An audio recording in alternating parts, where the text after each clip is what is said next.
Since I took office as president, no single question has occupied so much of my time and energy as the search for an end to the war in Vietnam. An end fair to the people of South Vietnam, fair to the people of North Vietnam, and fair to those others who would be affected by the outcome.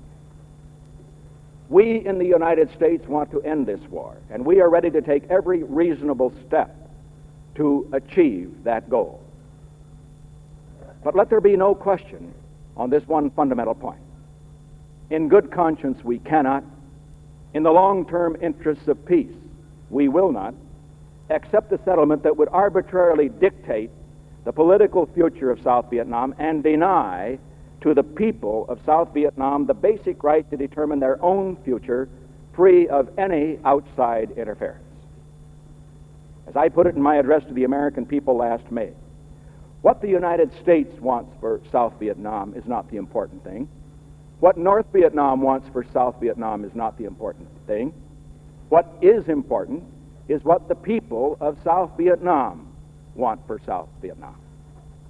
To secure this right and to secure this principle is our one limited but fundamental objective. Both in public and at the Paris talks, we've offered a number of proposals which would bring peace and provide self-determination. And we're ready to consider any other proposals that have the same objective.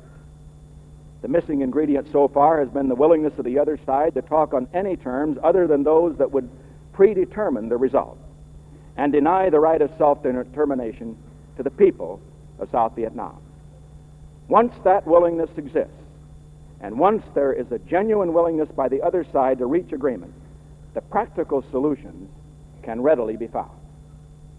This makes it urgent that the UN members, those in this room, who have long taken an active interest in peace in Vietnam, now take an active hand in achieving it.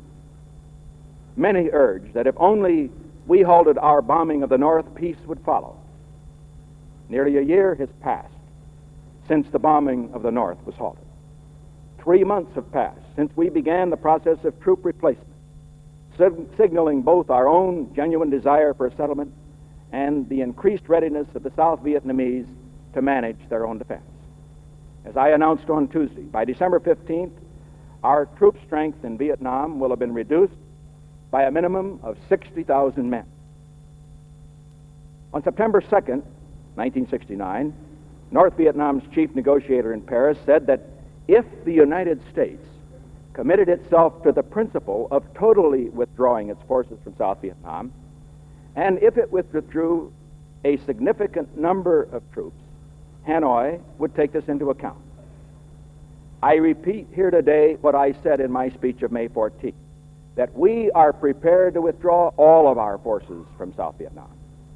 And the replacement of 60,000 troops is a significant step. The time has come for the other side to respond to these initiatives. The time has come for peace.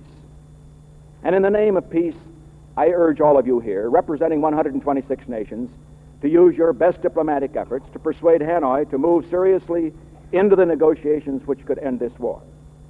The steps we have taken have been responsive to views expressed in this room. And we hope that views from this organization may also be influential in Hanoi. If these efforts are successful, this war can end.